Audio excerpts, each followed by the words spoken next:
All right, so we're back at it, Refuge Podcast, and I'm your host, John Lanier. So thanks for coming along for the journey.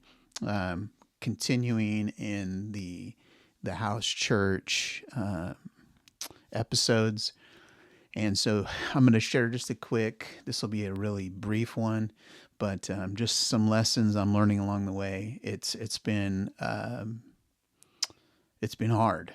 Again, just breaking away from my understanding of, you know, growing up in church and thinking church should be done a certain way. And one of the lessons I'm learning right now is being flexible.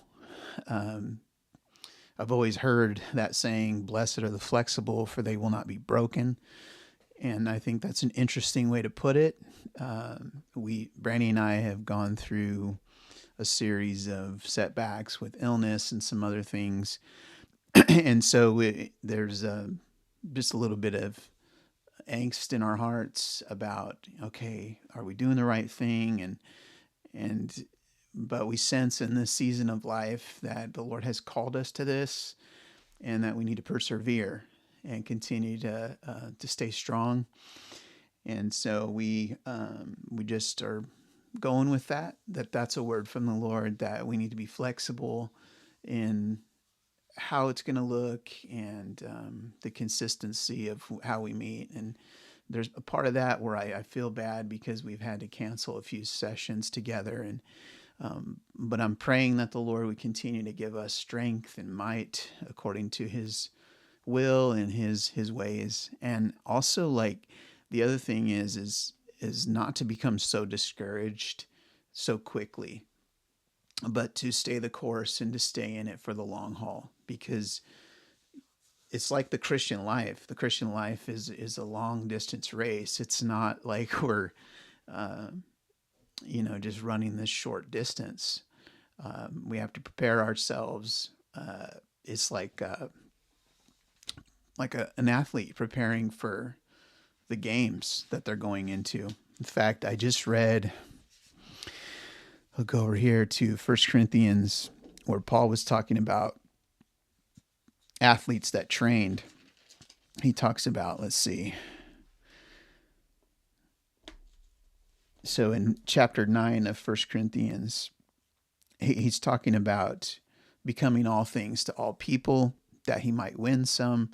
And he's really talking about preparing his body for ministry, for preparing his mind and his heart and everything about him, his soul, his spirit, everything being prepared to run the race that God has called him to run as a Christian, as a follower of Christ. And in that, there's a lesson to be learned about the discipline of ourselves for what God has called us to do and what He's called us to be. And so he talks about doing it all for the sake of the gospel in verse 23, that I may share with them in its blessings. He says, do you not know that in a race all the runners run, but only one receives the prize? So run that you may obtain it.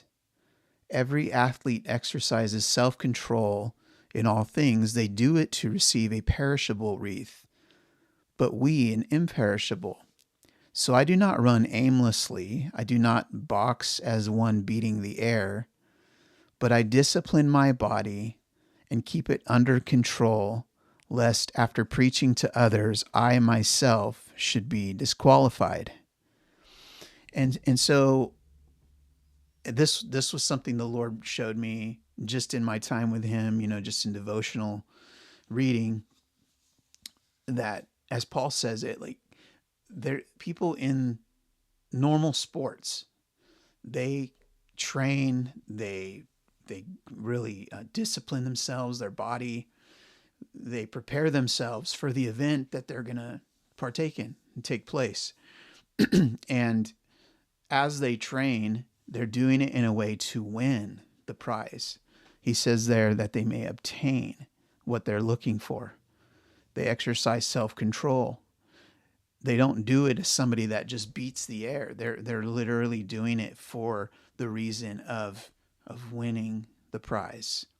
But Paul says, and he reminds every Christian, every follower of Christ, that we are running a race to eternity, and it's for an imperishable crown, something that the Lord has prepared for everyone who is looking to him and trusting in him the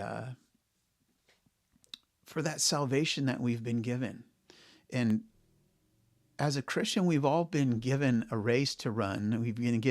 We're stewards of the mysteries of God. We're stewards of the grace of God that God has given us. And we'll all be accountable for that. Paul talks about like the fact that some people are building, they're building with gold, silver, precious stones. Some people are building with wood, hay, stubble. All will be shown one day to be what it is. And some of it will burn and some won't.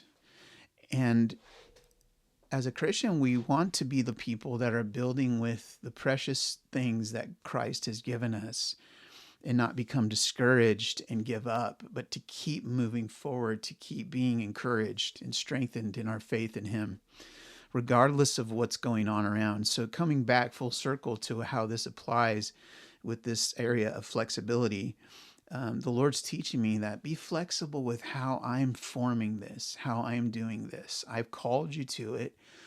And yes, there's going to be bumps in the road, and you're going to be trying to figure out and may shift to certain days or however that looks. Be open to that. And my wife had to remind me of that, not to be so rigid in how my thinking is, but to be consistent, yes, to be willing, but to be open to what the Spirit would say to the church about how the Lord wants it to look. And I just want to be somebody that does not become disqualified, but that one that runs the race that's before me, fixing my eyes on Jesus, and that Jesus would be the reason I do and the reason why I'm able to be flexible.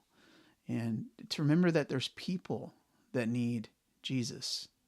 And there's people that need to be encouraged in Jesus. And that's what God has called each of us to. So be flexible in your life. Let the Lord lead you.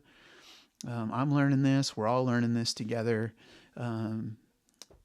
Just allow the mercy of God to just be over your life as you look to him. Be quick to forgive, slow to speak, slow to wrath, and think the best of people, even though we live in such a broken world.